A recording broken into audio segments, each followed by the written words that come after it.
to an entity unless they have participation by Bahamians of at least 30% in that business. That doesn't say that it has to be 30%. It could be much more than 30%. We know how important it is for Bahamians to own this industry. In fact, there should be no new industries developed in this country that don't seek to empower Bahamians as owners. The cannabis industry will further establish the standard as a new industry with Bahamian ownership at every level. Mr. Deputy Speaker, reviewing Part 5 of the bill, we see a provision for use for medical and religious reasons. The full list of medical conditions recognized by this bill can be seen in Schedule 1 of the Medical Cannabis and Recognized Jurisdiction Order 2024. I'd like to read the full list right now so that any member of the public who may be listening can be fully aware of the condition for which they may be approved to use cannabis and cannabis-related products. The list includes chemotherapy-induced nausea and vomiting, chronic pain, multiple sclerosis, HIV and AIDS, severe intractable epilepsy, damage to the nervous tissue of the spinal cord, post-traumatic stress disorder, rheumatoid arthritis, and other autoimmune inflammatory disorders, autism, glaucoma, sickle cell anemia, anxiety, sleep disorders, chronic pain, Alzheimer's disease, Crohn's disease, hepatitis B, Dravet's syndrome, depression. Dravet's syndrome, that's one illness, depression, and ALS, also known as the Lou Gehrig's disease. That list is based on the most current research. Research suggests that cannabis will help persons afflicted with any of those illnesses. It should be noted that it can and will be updated by a committee comprised of medical practitioners and a clinical psychiatrist. Our goal is to ensure that we always rely on the latest research, medical expertise to meet the health needs of the Bahamian public. This bill provides several safeguards to prevent the misuse of cannabis. For example, medical practitioners are required to undergo a training program on prescribing cannabis. Medical cannabis will also be dispensed by pharmacists and pharmacy professionals with education and training in dispensing cannabis. To ensure the controlled use of cannabis for sacramental purposes, leaders of religious groups with organizational licenses may only distribute cannabis as a sacrament to members in place of worship. Alternatively, for those unaffiliated with an organization, a license may be granted for use in a secured private place, in a residence, or where otherwise permitted according to the provisions of this Act, in the cases where an exempt permit may be granted. And cannabis will be electronically tracked every step of the way through importation, cultivation, manufacturing, transport, sales, exportation, and disposal. To update the language in existing laws, amendments have been made to the Dangerous Drug Act, the Dangerous Drugs Application Order, and the Dangerous Drugs Prescription of Minimum Amounts Amendment Rules to remove the antiquated term Indian hemp and recognize the modern usage of cannabis for legal purposes. The Cannabis Bill 2024 introduces a number of cannabis offenses, which include unlawful possession, possession with intent to supply, production of cannabis, smoking cannabis in public places, misrepresentation of medical conditions, and the possession of unauthorized amounts of cannabis. All of these are offenses under the new law. Offenders, once convicted, will pay a fine of up to $100,000 and or face imprisonment of up to 7 years. This bill further underscores the fact that decriminalization does not equate to legalization. I want to stress this fact. We are a country of rules and laws. While this reform process may represent a move toward a more nuanced view of cannabis, it does not permit recreational use or unlicensed medical or religious use. Additionally, any possession of small amounts, while decriminalized, will still be considered unlawful. Persons found with small amounts may be subject to a fine of $250, but not a criminal conviction. The Cannabis Bill 2024 is complemented by the Cannabis Regulations 2024, which further establish as well as standards for the import and export of cannabis, the production and packaging and labeling of cannabis products, and the promotion, sale, return, and disposal of cannabis products. I know there are some who worry about the impact of these changes on recreational use. We have made it quite clear through the law the kind of usage that is permitted reforms. We also have a no-tolerance approach to marketing and promotional efforts that seek to make cannabis products appealing to minors. This is not unprecedented. Those concerned about how this will be handled need to look no further than the tight restriction. Cannabis extracts cannot be promoted in a way that may cause a person to believe the extract has a flavor of confectionery, dessert, soft drink, or energy drink.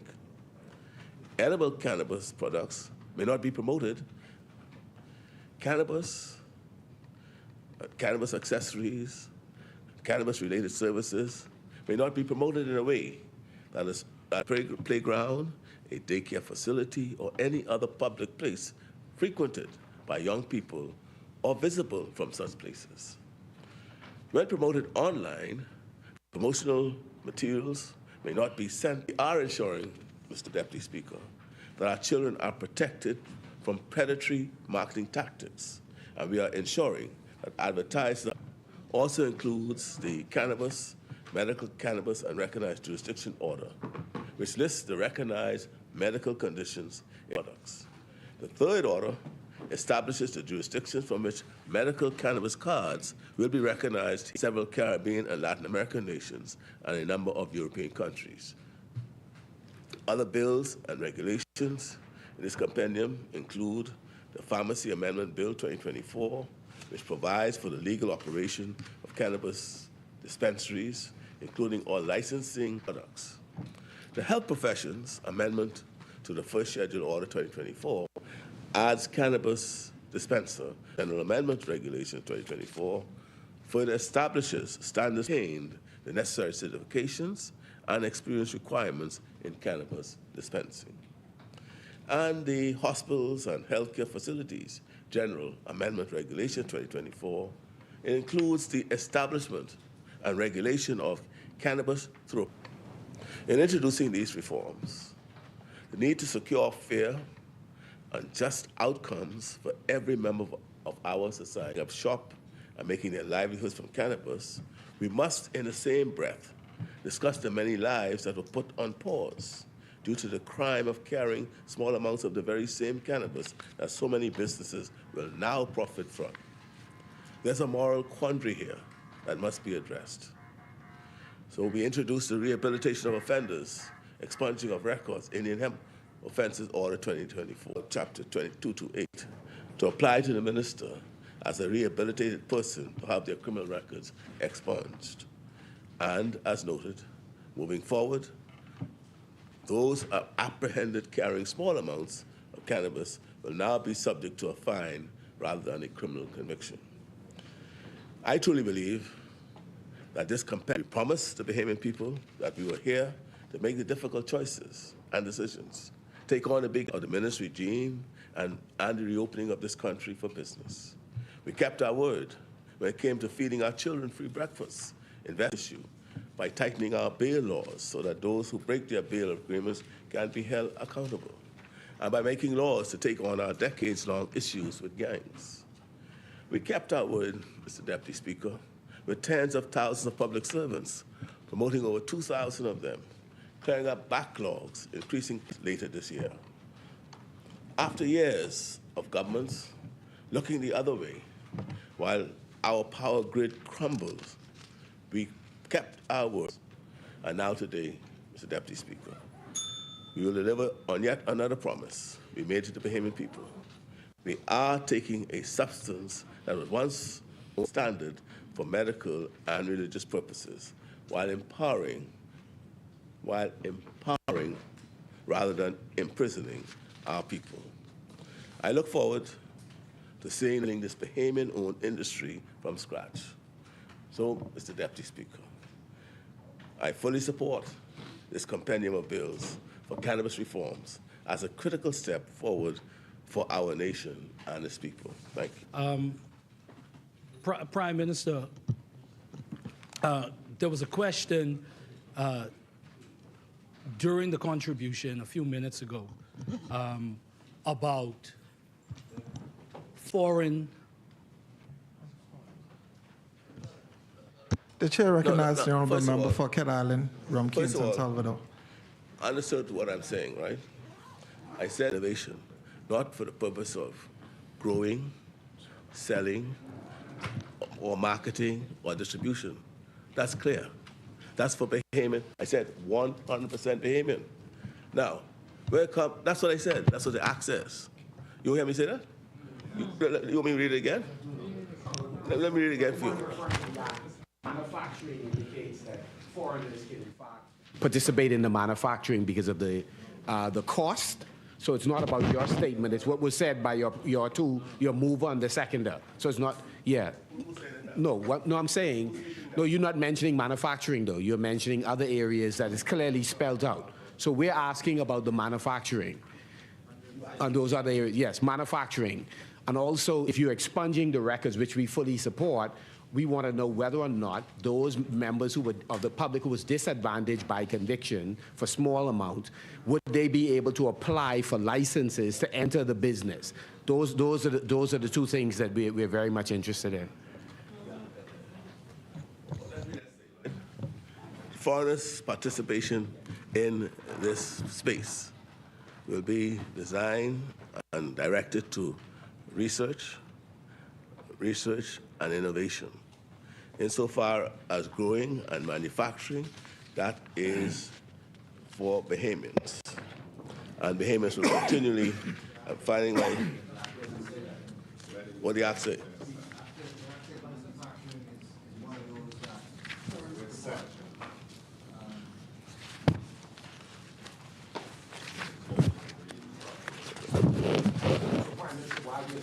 Just on the question on can persons who were convicted of small quantities, can they participate in future applying for licenses? That's one of the questions we have.